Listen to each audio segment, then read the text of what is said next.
Mr. Ricky, how was it to play in prison for you?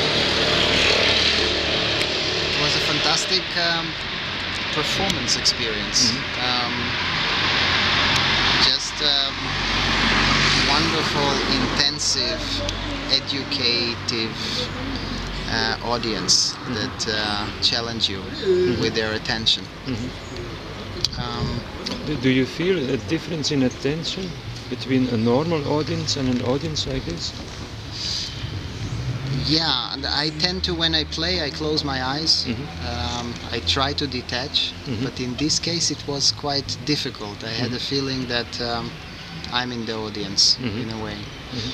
And there was an exchange, then we spoke with the audience, and what was very moving is that you suddenly realize that on a normal classical stage, actually everything is predefined. There is a certain realm, a path that both audience and the performer go.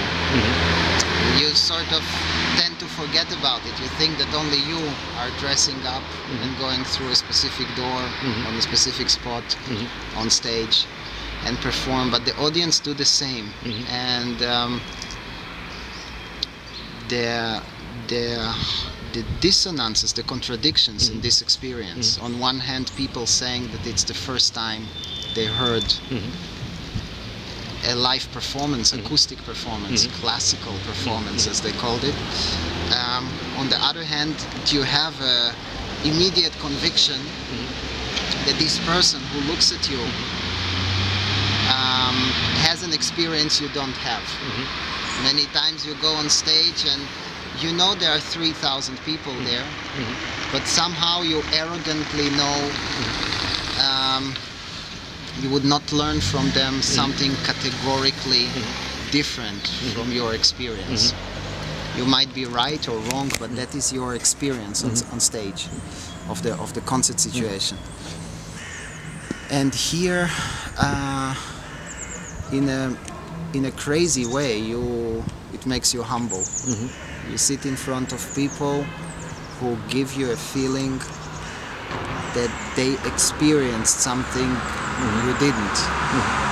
But then you have to make them experience your performance.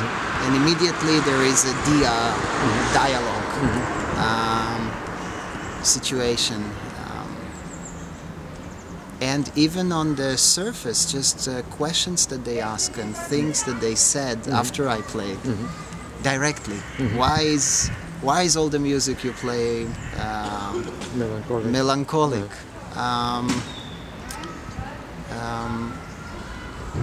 Or confronting you with the adopted limitations of a classical performer in the 21st century. They tell you, do you know this tune? Can you play it just as well as what you just played before? And suddenly you feel so small. And these people coming out of their cell start singing it for you. So in a nutshell, within 5 minutes, they package together the whole absurdity of the finesse of arts, the fine arts, the artificiality of our art. And at the same time giving you this wonderful feeling that it's so necessary for them. So it's like in a good movie, you know? There is not a happy end and not a sad end, but just a very intensive experience of the moment, which is the best a composer can hope for. So I think we made Bach happy. Okay, I will use a rude word, cut.